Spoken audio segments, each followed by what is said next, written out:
This architect is a madman, but he's a very super sane madman.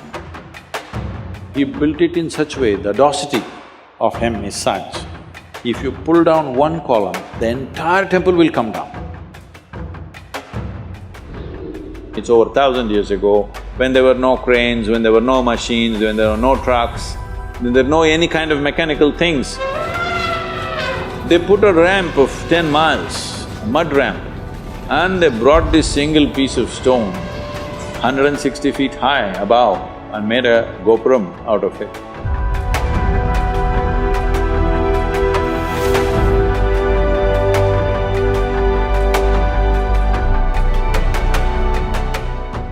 Even in architecture, there is adventure, isn't it? You must see Ranakpur. Have you seen Ranakpur in Rajasthan? You must see. Ranakpur also has Kumbhalgarh within 20 kilometers. It's the second largest wall on the planet. Most Indians know because we keep all the things that we should be proud of a secret. The second largest wall on the planet, which if you look at it aerially, you would mistake this to be Great Wall of China. It's that big.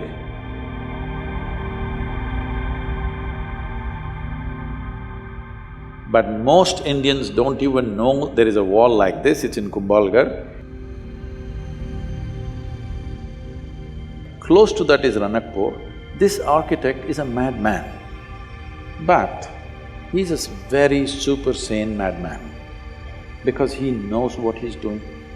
See, if you build a building, this is a temple with 1,000 columns.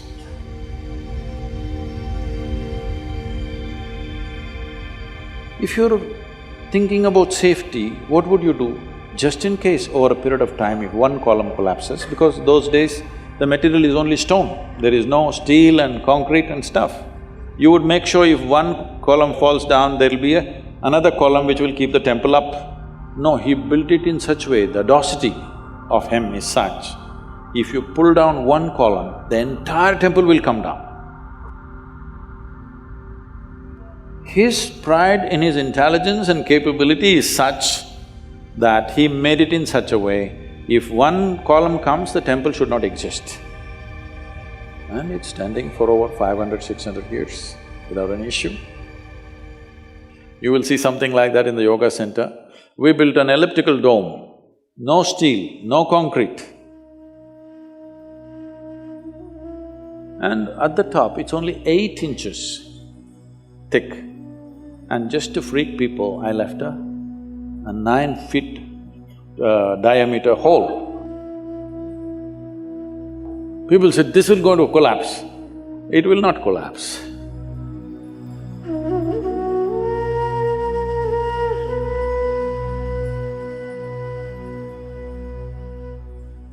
And if you go to the ancient temples, you must come to the south because North India, most of the temples, the ancient temples are all gone. The new ones that they have built is all put up in a hurry. But if you come to the south and see, one amazing thing you will see is their sense of geometry. Unbelievable. How they arrived at this sense of geometry, 1,000 years ago, 2,000 years ago, absolute geometric sense in their mind. You've seen Belur Halebeedu? Have you? Karnataka temples? Oh, it's a must-see. It's just a must-see for any human being, especially those of you who are in architecture, art, whatever you are into. Some aesthetics you are into means this is something you must see.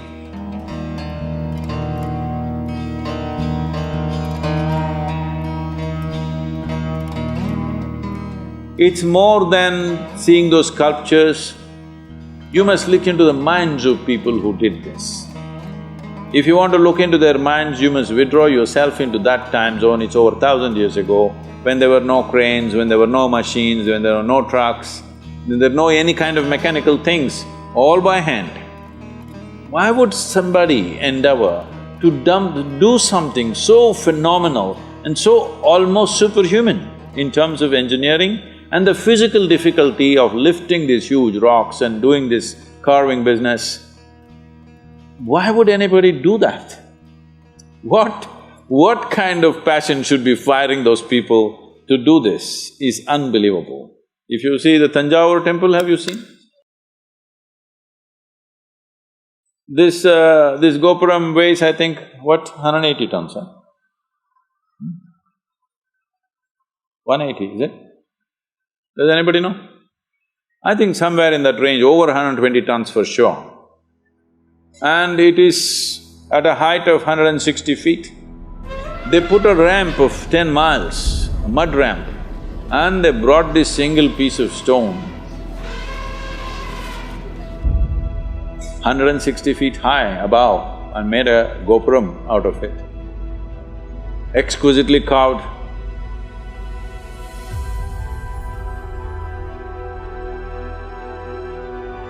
Well, in Karnataka, what they carved is soapstone. In Tamil Nadu, Tamil people are crazy.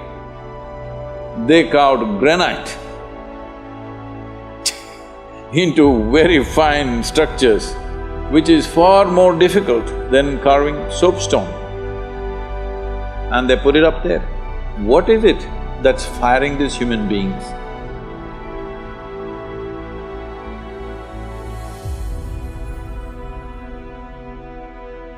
Before you take up any project, you must visit this and see what kind of human beings are these,